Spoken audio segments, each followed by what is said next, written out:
Good morning. I don't know if you've been following the news out of NASA recently about the satellite OSIRIS-REx.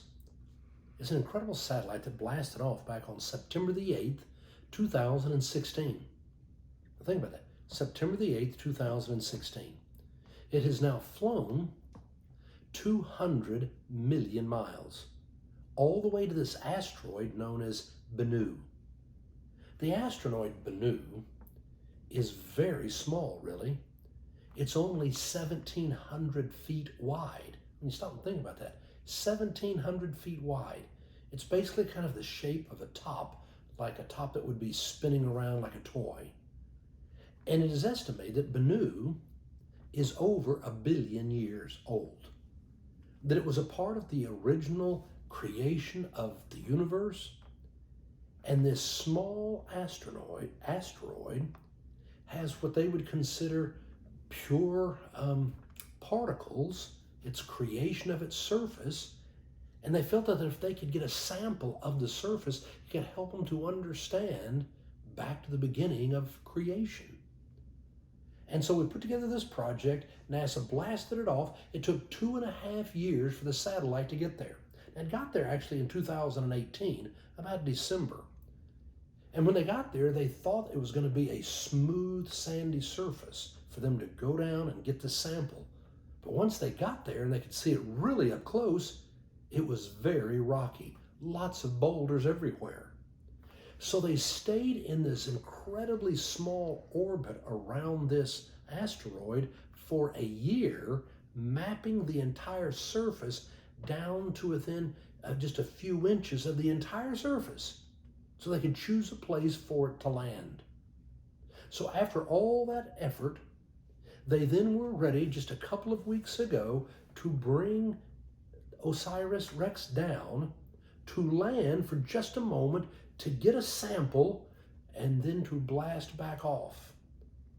It came off to perfection. They managed to get the sample, probably about 4 pounds of this extraterrestrial material. The only time we have gotten more was when we went to the moon with the Apollo program. And so it got this, it now blasted back off, it's now back in orbit, and they're waiting for the right moment, probably comes in March, to come back home. It will take another 2 years to get back home. It will get close to home and jettison this canister, and it will come down and land in the desert here in the United States, and they'll be able to then look at all this soil. It's unbelievable, truly unbelievable when you stop and think about what they are doing.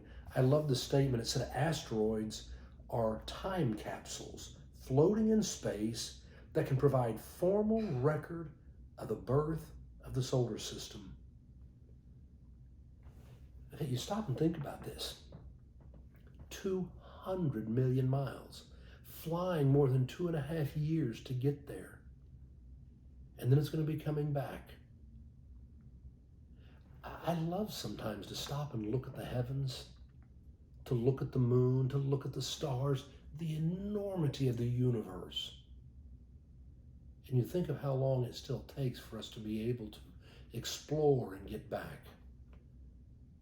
The reason I like to do that is I find whenever I'm becoming impatient or feeling overwhelmed with significant issues, all you got to do is stop and look at creation, the vastness of the universe. And it always helps me to have a greater sense of peace. I could not agree more with the psalmist. When I look at the heavens, the work of thy fingers, the moon and the stars which thou hast established, what is man that thou art mindful of him, and the son of man that thou dost care for him? And yet thou hast made him a little less than God, and hast crowned him with glory and honor. The psalmist took the time to look into the heavens, and you marvel at the vastness of space and how old everything is. And it kind of puts things in perspective. How anxious should I be in this moment? How impatient? How afraid? No, I think about the creator of heaven and earth and the fact that he actually loves you and me and can call us by name. I can be patient, and I can know peace, and we don't have to be afraid. I hope today is a great day.